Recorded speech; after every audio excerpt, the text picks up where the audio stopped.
Welcome to the new episode of Voices of Plaksha, and today we are joined by Dr. Prakarsh Singh, and he's serving as Program Chair for Data Science, Economics and Business at Plaksha University.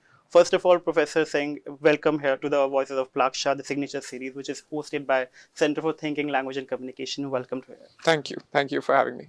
So, Dr. Singh, it's a wonderful opportunity to have you here. But before we delve into any of the subjects which you teach in university, any of the research which you are doing currently or in the past, we want to know you as an individual, and let's start with your childhood especially. You grew up in Chandigarh, right? And so what were some of those instances, some of the moments which shaped your vision which you have currently right now? See, I grew up in Chandigarh in a privileged upbringing. So what I came across was, order amidst chaos. And Chandigarh was always close to my heart, even when I moved across the country to London or to the US. I always felt a tug of going back to my hometown. But I had not really explored the real part of Chandigarh, where most of the people live, until I went to London to do my PhD. It was then that I was encouraged by my advisor to go and study poverty in the urban slum area around Chandigarh. And that's when I realized that Chandigarh is more than just clean roads or two-storied buildings or parks. And when I interacted with people in these slum areas across Chandigarh, that's when it became clear to me that development was going to be one of the passion areas for me, to contribute to in my life. So you did a lot of your major studies from London School of Economics, taking economics as a major discipline in your life. I want to know at what point in your life you understood for yourself that economics is not just a subject for you anymore. It became a lens for you to view real life issues. So what was that particular point where you switched to that particular whole new section? Yeah, so this is again going back to the first question. So when I went to these slum areas, I was fortunate to actually visit what are called Anganwadis, which are child daycare centers that house children between the ages of 3 and 6 years. And when I was there, I spoke with the workers, these Anganwadi workers who are employed by the government. There are over 1.3 million Anganwadi workers across India. So I spoke with them. I tried to understand, their work life. What do they do? What are their problems? I weighed a few kids and saw that 60% of them were malnourished. I spoke to the mothers of these children and asked them what they fed these kids, what are some of the issues they are facing in terms of, bringing the weights of these children up. And so from there, we figured out that there were going to be some interventions that we can try and pilot across these slums in Chandigarh. And economics is a tool which can help us evaluate the causal impact of these interventions. So ultimately, it's about understanding human behavior, whether it is, how human behavior responds to an incentive, cash incentive, which is something we tried out with the Anganwadi workers because they felt that the wages were too low. So we created a top-up component based on their own performance. If they were able to reduce malnutrition in their centers, then we would top it up with a cash incentive. And we were able to get funding for that from Department for International Development in the UK. And so that became my PhD project. So one of the essays was on how Anganwadi workers respond to these incentives. Do they work harder? Do they talk to the mothers? Do they tell them what to feed the children? And do they feed the children during the midday meal, when it comes to the centers?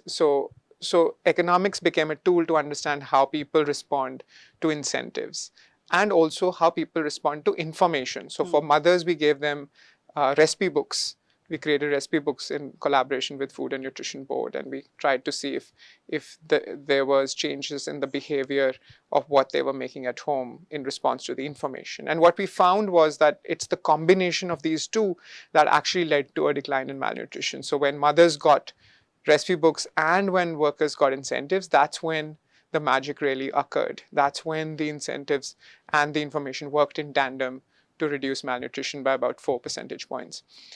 So this was a novelty at that time. It was kind of new.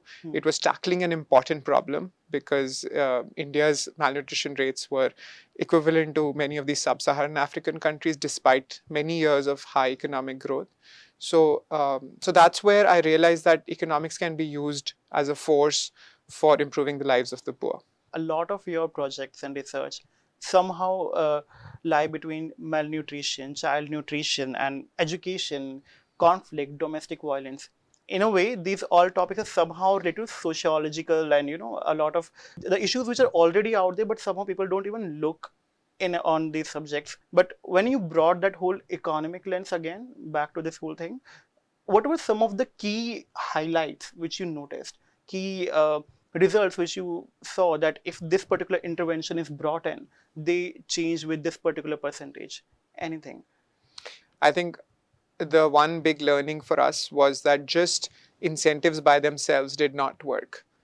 Just information by itself to the mothers, that also did not work. It was only the combination that worked. So that was a new result. So that brought us to a different paradigm of, what are the types of incentives we should have along with the information to mothers. What are the types of incentives we should have? So I went to Kolkata. So we tried some new experiments in Kolkata slums, in Maheshtala municipality, where we tried to see, okay, is it absolute incentives, or should it be relative to how other people in the same locality are performing, other workers? So we tried like 3 different types of incentives in that locality, and so one of them worked. The high absolute scheme worked. Then we worked with the Gates Foundation to see, does the relative incentive work better when it is proportionate relative performance, or whether it's a tournament where everyone's competing for a big prize. And what we found was when everyone was competing for a big prize, then people did not put in much effort. It was, only proportional relative performance pay that worked over a long period. And so that was also a revelation. So, some of these things we have to go deeper into and try out different experiments to see what actually works in the field. And so there were lots of learnings along the way on what worked, but I couldn't have imagined these results, without running these experiments. So again, while it is an important topic from a sociology point of view, from a development studies point of view, where economics comes in is in terms of how do you design an experiment? Right. What is the sample size you use? What is the empirical specification you come up with to test for the impact? And then, how do you find the significant impact, if at all there is? How do you uncover the behavioral channels that are underlying what we are finding? So for all that, you needed economics to put numbers to all of these things. And that's where I think it has made an important contribution. In fact, one of the Nobel Prizes in recent years to Esther Duflo and Abhijit Banerjee from MIT, right. That was given for precisely, understanding the lives of the poor from an economic lens. So, I'm following somewhat in their footsteps because they also brought this RCT, randomized controlled trial revolution, to development economics. So as of now, you're holding a very important position in Plaksha University, Program Chair for Data Science, yes. Economics and Business. I just want to know, you were working beforehand in an industry, in Amazon. Yes. It's quite a shift which you don't see very easily out there, that a person who is working in industry is now serving as an educator in a university. What was that particular point you realized that you want to go back to? Because you were also teaching in Amherst College. Yes. And so how come that whole shift came again back? Yeah, so, sometimes you realize what you miss, when you are away from that place. So I was away from Chandigarh, so I missed Chandigarh. I was away from academia when I joined Amazon. And while I had an amazing experience at that company leading data scientists and economists and writing papers for Amazon, I felt like what was missing was my passion for teaching. That passion was dying away in the corporate corridors. So I wanted to go back to what my real passion was, my raison d'etre was for living and for being happy. And so I met Professor Rudra Pratap on one of my trips back home here in Chandigarh when I was meeting my parents, and he encouraged me to teach a course for Plaksha online while I was still at Amazon. So it was just an online. Yeah, initially it was just an online engagement, and students really, enjoyed that course. I enjoyed teaching that course, at midnights Seattle time, online. But then I realized that this was going to be the path forward, and everything worked out, and I was able to move back and have a successful transition, both for me as well as my family. And I think Plaksha is a great institution that's been established, with a long-term vision. And I feel like my background, both in economics, when I was teaching economics at Amherst or doing research in the development area, as well as the data science part, where I was at Amazon, it brought that those two journeys that were somewhat disconnected in my own brain. It brought them together when I came back to now being a chair of data science, economics, and business. So it's fertile ground. No other institution in India has that kind of vision that brings together disparate subjects, and I think we have a first mover advantage here, not only in India but in the world, of combining these two areas and learning about the world through a new lens, a lens that combines not only machine learning but also causality from econometrics. So we are trying to figure out what this new area would look like, and it's a very exciting time, frankly, to be in this domain. So if I just think about and talk about when you were serving, when you were part of Amazon, when you were doing your job there, so you were leading 150 plus people there, if I'm not wrong. They were like all the people from data scientists who were working in tech and everything. So are there any key learnings which you learned there, which you share with your students nowadays when they are getting ready for placement or getting ready for internships?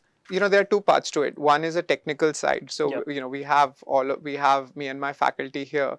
We are bringing the best of the curriculum from these areas, as I mentioned, to data science, economics, and business.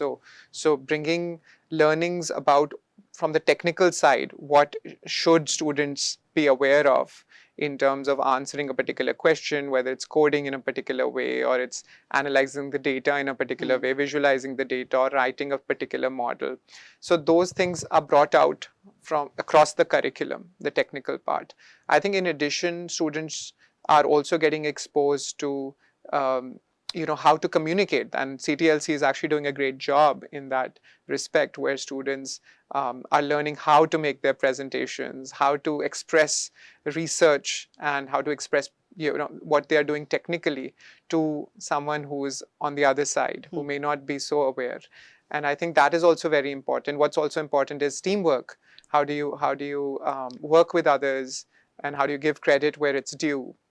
How do you work ethically, and how do you source the right material? Because today everything is available, as you know, at the click of a button. So how do you source? How do you cite correctly? So all that is important, and ultimately, I think the most important thing here is curiosity. So all these things we learned over time. When I was a bar raiser at Amazon, we were supposed to get all the signals about a candidate who was applying to Amazon through interviews. So I would structure the panel for their interview and figure out, okay, on the behavioral part, what is it? What are the strong points? What are the gaps? And on the technical side, what are the strong points and gaps? So all of those signals combined provide a decision maker a kind of a signal, right? So, so similarly here, I think students need to be aware that just technical skills on their own are not sufficient. Right. They need to complement that with other softer skills. Professor Plaksha University plays a very major role, especially in the interdisciplinary section, I think.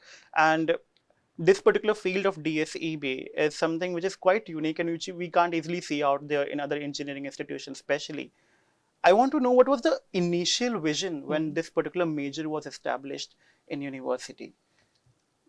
So from what I am aware, because I came in, a couple of years after this was established, there were conversations that were being held by, the academic advisory council and the board here at Plaksha, along with the founders.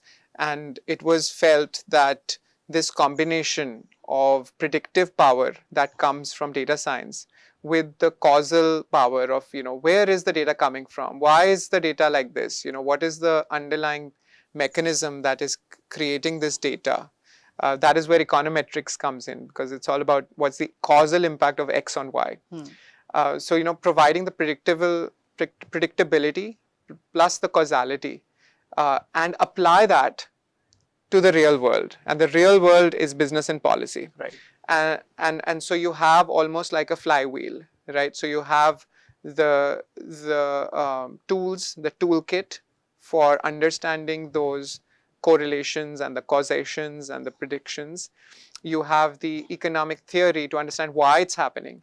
And then you have sort of the application or the lab, which is the real world, where you can test all of those things. And given that we have a very strong founder network, the business side is also very important, right, because then you can also apply some of these learnings and get guidance from the founders on right, whether what you are teaching is actually relevant to the real world or not. Because if we are doing something but it's not relevant to the real world, then I think it would be doing an injustice to the DSEB program. Exactly. So it has to have relevance, and it has to be sort of in an area where students are making valuable contributions. So they should not be in it for the CTC. They should be in it for what was the value they're adding. The CTC will come, when they add value. So the value addition is more important, and that's what we focus on in DSEB. So when students come and when they take admission in university, I think majorly for a lot of them, economics and business might feel like something very abstract initially, let's say. So how do you bring that particular angle to make students understand that how come engineering is still relevant with economics within it? Yeah, that's a good question. So, engineering is about systems thinking. Yep. And so one of the things we teach in our Fundamentals of Economics course, which is a core course for all freshmore students. So when a Plaksha student comes in semesters 1 or 2, they are exposed to this Fundamentals of Economics course. So in that course, we do a lot of examples where we expose them to sort of systems level thinking. And also, so one example of this could be, for example, when we derive the demand curve for Uber rides in class. And we also derive the supply curve for Uber rides in class using the responses from the students on what is the maximum willingness they have for taking an Uber ride from Plaksha to the local Mohali airport, or what's the willingness to charge below which they would not take someone. So, so the second question helps trace out the supply curve for the class. And different people have different preferences, right? So you have heterogeneities in people's responses. And because of that, we derive a downward sloping demand curve and an upward sloping supply curve. And the class guesses where they are going to intersect. And then we derive, okay, here's actually the point where they intersect. And it turns out usually to be somewhere in the 250 to 300 rupees kind of region, which also happens to be the equilibrium market price of what it costs you to go from here to the airport. And so they are able to kind of see that their own preferences now as a system are acting to come at what is the market equilibrium price. So, okay, again, Hmm. I just want to know, like, since these kids are very new to this particular course Hmm. initially when they take admission, I do also think that they also come up with a lot of misconceptions about economics. Hmm. So, are there any recurring misconception which you keep on addressing in class? Anything which you want to address right now, maybe in the podcast? So one misconception is that economics is about money. And I just spent one lecture on money. Money is important. It is a socially acceptable and credible way of trading goods and services, but it is a very small part of macroeconomics today. So that to me is the biggest misconception, that people don't think that economics is about human behavior. It's about what you choose to eat in the morning. It's about the time you wake up. It's about doom scrolling. Hmm. It's about what job you take. It's about how long you work in that job. When do you switch from that job? How hard you work, and what do you feed your child, and where do you send them to school? Hmm. And so, it's basically every decision you make is governed by A, your preferences, B, maybe your partner or your family's preferences, C, your constraints on time and money. And it is in that sort of framework that people are optimizing, and they are choosing something. And sometimes they are choosing because they are valuing the short term much more than the long term. So even though in their brain they are thinking, oh, I need to write a book, I need to write a paper, or, I need to do my project, I need to prepare for my exams, but the short term uh, attractiveness of going on the social media app Hmm. or liking a post, I mean, that comes in the way of long-term optimization. So behavioral economists, for example, model all this, right? So that is economics too, Exactly. right? So, in one of your published article in Economic Times, you very actively spoke about burnout issue, Mm-hmm. work-life balance issues, and especially for 2025, the way it was headlined. How do you think organizations should rethink productivity and well-being of the employees in coming years, especially now when people are very much laid back and very much succumbed with their work from home lifestyle? Yeah, it's a double-edged sword. There is no uh, answer which will tell you that there should be X number of hours that you should give to an employee, for being at home, or for being at work. I think it depends on the context. So, for some jobs, hybrid is fine. Hmm. For others, you have to be there in person to innovate. You have to work with others on a whiteboard to brainstorm ideas to innovate. And it's important for organizations to realize the nature of the tasks and the sequence of the tasks that are required, and whether they are collaborative or not, to make sure that ultimately you want overall productivity at the firm to not be affected, right? And it can be affected if you make people work Yeah. 70, 80 hours a week, right? So can we measure the downstream negative effects of burnout, of high worker attrition, of making people work too hard? And the answer is yes, right? But it needs, again, it needs careful thought, it needs design, it needs some data. And but if you are willing to understand that and unpack that, then you may be able to figure out what's the optimal arrangement for work, Hmm. for a particular project or for a particular job family in your organization. How many hours should you mandate people to come in? How many days in a week should people come in? Should you coordinate the days when people should come in? So these are questions that I have had the chance to work on at Hmm. Amazon, and to understand really the mechanics of how all of this works. And usually what happens is that leaders come in with a fixed bent of mind that is probably driven through years and years of experience, where they've not have had the COVID shock until very late in their career. And so they come in with these preconceived notions that all jobs need people to be at the workplace for 10 hours a day or for 9 hours a day. And I think that is a mistake. One of your major issues which you have highly highlighted Mm. in even your TED talk and in a lot of your research papers and your publications is child malnutrition. Yes.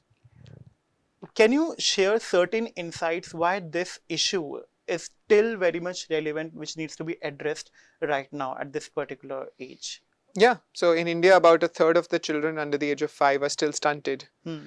And that itself is a bad indicator, right? So stunting, which is height for age, if you are below the 2 standard deviations relative to the World Health Organization mean for your age and sex, then that is correlated with a host of other issues, including much more likely to fall sick Hmm.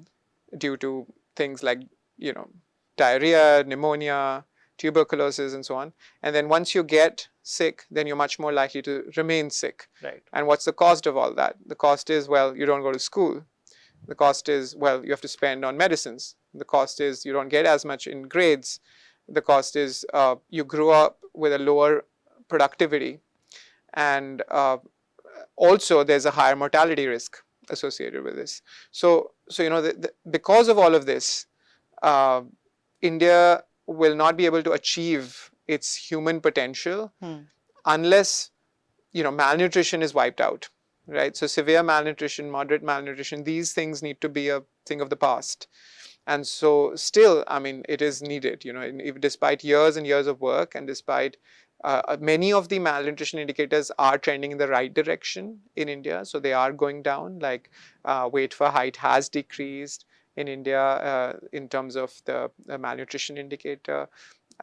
Weight for age, a malnutrition indicator, that has also gone down now to below 20%. So many of these indicators are moving in the right direction, but we need more progress here. Are there any other research projects which you're still pursuing, like, or you want to pursue in future? Any particular interest of yours? Yeah, so a lot of my research projects are going on in the area of work, the future of work, Hmm. and I feel like the future of work will be reshaped by the ensuing AI revolution, and so work will need to get redefined. What I mean by that is that tasks will get redefined, and layers, organizational hierarchy will need to be changed. And so what is the optimal number of people in a team? Should the new organizational structure be flat, or should it be hierarchical? How should people be paid? What is the role of a CEO? And are all of these changes going to be inclusive for everyone? Hmm. And what's the role of training, and how should hiring happen? I mean, these are questions at the heart of personnel economics that tries to open the black box of how organizations function in relation to their employees. And I think that, to me, is an area where we need a lot more focus as well. Yeah. Professor, with this whole thing of AI coming into action, if I just ask you, what's one thing which we as people are doing right, and which is one thing which we are doing wrong, uh, explicitly in shaping our policies and shaping our lifestyle? What do you think it is? So, I mean, that's a really big question. So, I don't know if I'll have the answer to that question. Uh, but I think what we are doing right as a society, perhaps, is recognizing that this is a wave that is not going back, Hmm. that we are here, it's here for the good. And Plaksha is doing very well in terms of um, moving forward, thinking in the future. You know, as you know, there is a new master's program in AI that is starting. We already have a degree in computer science and AI, and many of the students, even those who are majoring in data science, econ, and business, they can now minor in AI, Yeah. or they can minor in computer science. And so I think we have to embrace this revolution, both from a teaching point of view. So how should professors, when they are teaching, how can they use LLMs to improve their content and improve their style of teaching? Can they bring more interactive content to the class? But also, how do we evaluate students? So I have a project going on with the CTLC, with Professor Brainard right now, to understand how AI will affect pedagogy. Okay. Right. So, um, a big question here is, should all courses now allow use of ChatGPT, or should we bar ChatGPT? And we think that actually the answer is going to be somewhere more nuanced. Okay. That for certain parts of the course where you need memory and attention and creativity and critical thinking, we may have to stop students from actively using ChatGPT in class or for a particular assignment. And for others, we may allow it to be open. And so it may not be a 0-1 thing.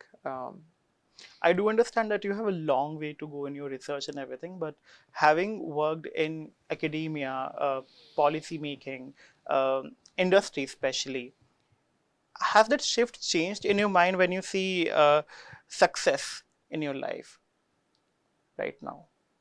Yes. So I think success right now for me is about no longer individual. I think it's about bringing others around you, to a platform where they can succeed. For me personally, that is what success means to me today. So if I can help students or staff in DSEB, if I can help them achieve their goals, then I feel that I'm being successful. And so for me, like, it's important that we keep raising the bar, but then we also keep raising the people around us to go beyond that bar. And so that to me is a changed perspective, because earlier one would think about individual achievements, get the PhD, get a high ranking position, or get a high paying job and so on, especially in the early part of your career. That's obvious. But I think once you have responsibility and you have a certain degree of authority, then you want to also bring people along with you and help them succeed.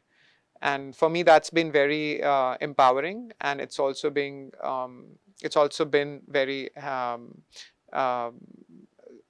I've been very happy to see the growth of the teaching fellows around me. They are able to communicate very well with the students. So sometimes the student may not be able to come directly to the professor if they have a small question, but then when they go to a teaching fellow, and the teaching fellow really does a great job at answering that question, answering their doubt, but referring them, okay, go and study this. And then that gets reflected in the teaching evaluation later, then I feel very happy to see that. I feel very satisfied that this teaching fellow is making a mark. And, for whatever reason, they may want to do a PhD later, or they may, but at the end of the day, they are intrinsically motivated. Right. So having a sense of people who are intrinsically motivated, I think that gives me a lot of contentment.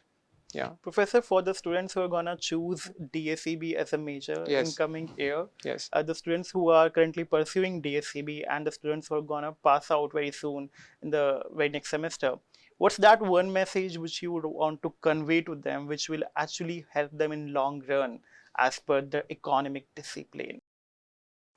So I'd like students to remain focused. They should be curious about all that is happening around them. Try to understand why it is that it's happening. Are there other ways of doing the same thing? Are there products that have not yet been developed that are waiting to be developed? And how can they add value to not only the organization around them, but also to society? And with that will come sort of a responsibility. And ultimately remain human. Be kind to others and always be willing to ask if you need help. And excellence has to be entwined with humanity wherever you go. So that is my message for those who are graduating this year. Thank you. Dr. Singh, thank you very much for this thoughtful and wide-ranging discussion, and I hope our listeners and everyone learned at least some or other thing, especially about economics today. I personally learned a lot of things from this discussion, so thank you very much for coming here. Thank you, Saurabh. Thank you.